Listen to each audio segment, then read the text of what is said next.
آئے کچھ ریسٹ کے لیے آئے اور ہم نے کابلی پلاؤ ٹرائی کیا، یہاں کا بہت ڈیلیشیس تھا اور 50 سال ہو گئے ہیں اور یہاں پہ ہم ان کو مبارکباد پیش کرتے ہیں لوک پرسا کی۔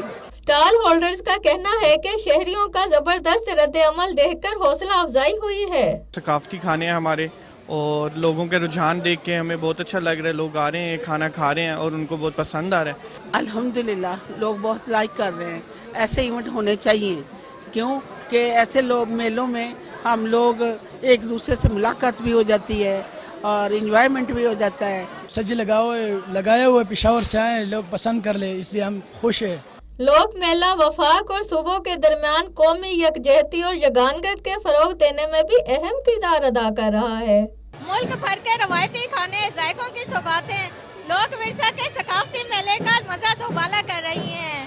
کیمرہ مین حاجی اسد کے ساتھ عمرانہ کومل، آج نیوز اسلام آباد۔